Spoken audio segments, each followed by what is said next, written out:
Olá pessoal, bom dia, boa tarde, boa noite. Independente da hora que vocês estão assistindo esse vídeo, espero que esteja tudo bem com vocês, que esteja tudo na paz e que todo mundo esteja vacinado. Bom, o tema de hoje é educação, tá?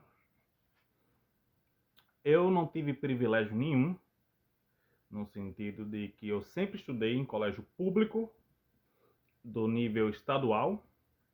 Eu não frequentei escolas municipais na época, porque antigamente, na época que eu comecei a estudar, né, foi 80 e... Eu nasci em 82, comecei com 6 anos. Então, 88 para 89 eu comecei a frequentar a escola.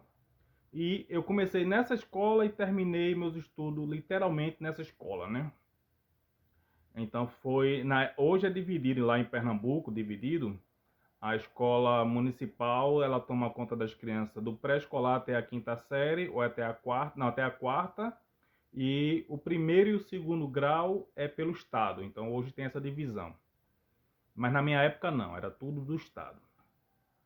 E eu vejo algumas matérias de pessoas, né, principalmente de direita, falando que nas escolas ensinam ideologia de gênero, que Che Guevara era herói.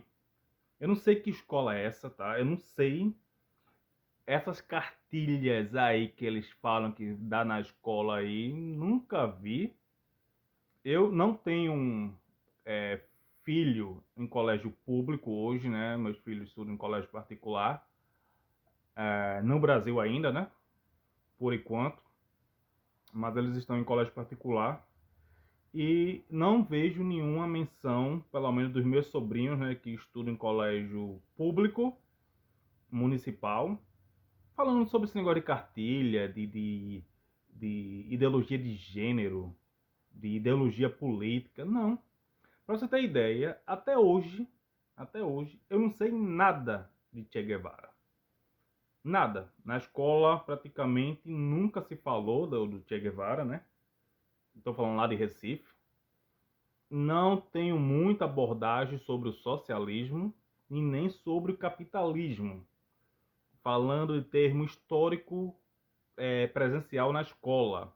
Também foram leituras que eu fiz.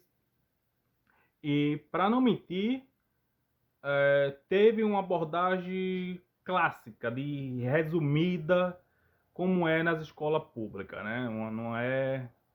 Não é aquela coisa explanada, com indicações de filme, livros, etc, né? É mais aquela coisa cotidiana. Então, é aqueles resuminhos, o professor escrevia, passava mais da metade da aula escrevendo no quadro, a outra metade era a gente copiando, aqueles trechos longos, né? Porque não tinha livro, né? Não tinha dinheiro para comprar. E lá no finalzinho ele falava, dava um resuminho e pronto, acabou. Era aquilo que a gente tinha que estudar e decorar algumas datas, guerras, nome de algum peão lá que morreu importante e que começou algum tipo de revolução, baderna, guerra, etc.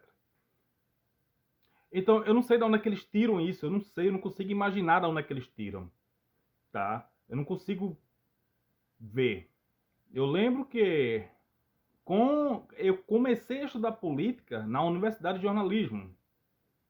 Então, foi que era necessário, eu tinha que ler no mínimo, 2 livros por semana. Eu tinha que ler. E tinham livros muito extensos que, no caso, a gente consumia em um semestre, né? Estudava, a professora falava, ó, vamos debater sobre o capítulo 6 e 7 essa semana e vamos fazer atividades nisso na faculdade já, tá? E a gente tinha que fazer uma pré-leitura antes, um resumo, um artigo, uma tese, alguma coisa assim. Então, foi praticamente o meu conhecimento de política, no sentido de colegial, foi tudo baseado na faculdade, que eu fui ler mais, me aprofundar. E uma das minhas ex-companheiras, ela é formada em sociologia, perdão, na parte não licenciatura, mas cientista política. E eu aproveitava e lia vários artigos dela e vários livros que ela trazia para casa, eu aproveitava e lia, né? E até ajudava ela de vez em quando fazia algumas teses, né? Ajudava, eu lia, tal, a gente conversava, debatia, ela pedia às vezes para eu digitar alguma coisa, dar um suporte, né? Então foi também através disso que eu me aprofundei mais em política.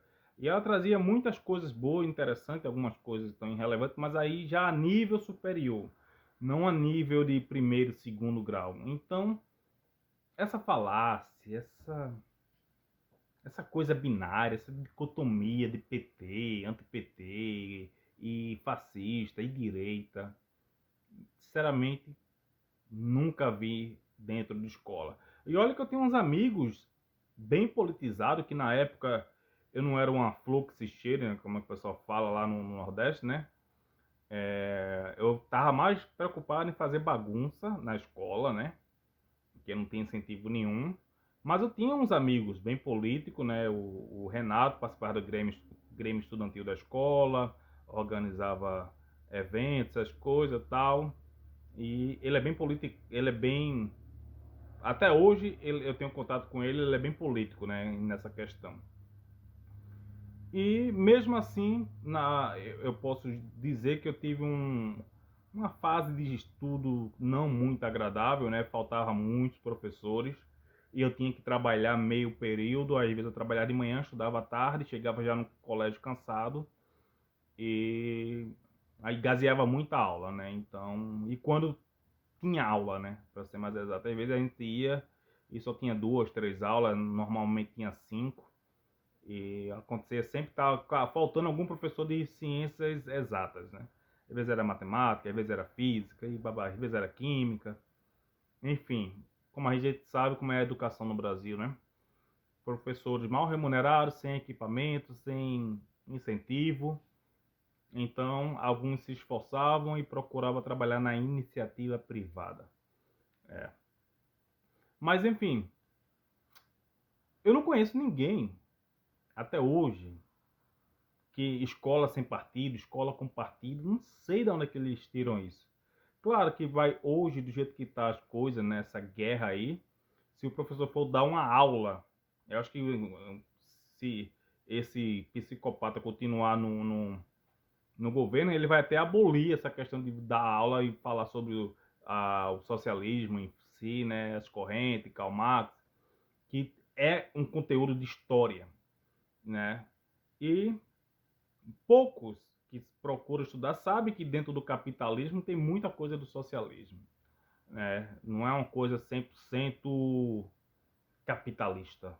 Tem que ter ali no meio alguma coisa social, senão as coisas vão para outra direção. E essa questão de meio produção, tem muita gente que está discutindo algo que não sabe.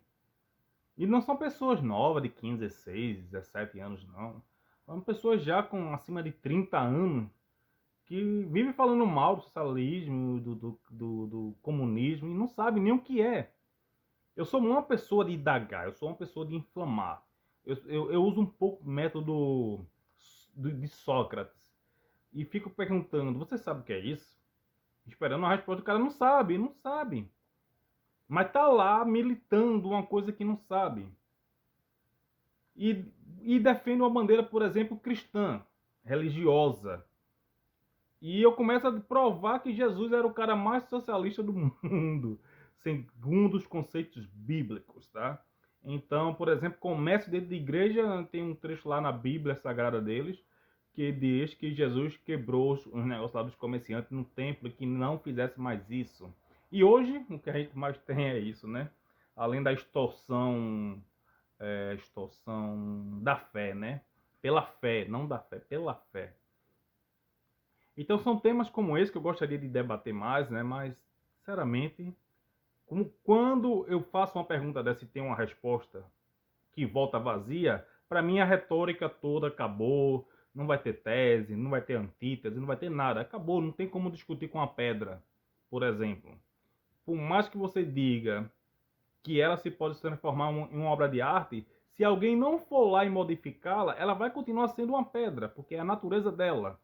Então é mais ou menos esse é o debate para uma pessoa a qual eu fiz analogia a uma pedra. E se ela não quiser se transformar em uma obra de arte, ela vai continuar uma pedra inerte, imóvel e apenas de vez em quando para alguém tropeçar, ou seja, para fazer raiva a alguém. Mas enfim, espero que esteja tudo na paz. Vou fazer mais vídeos, né? Como eu falei, vou estar em mudança. Então vou ter meu estúdio, uma parte lá da casa que eu vou utilizar para estúdio. Vou poder organizar, criar cenários e trazer mais livros, resumo de livros, né? Enfim, vai dar tudo certo pra gente. E até mais. Paz. Namastê.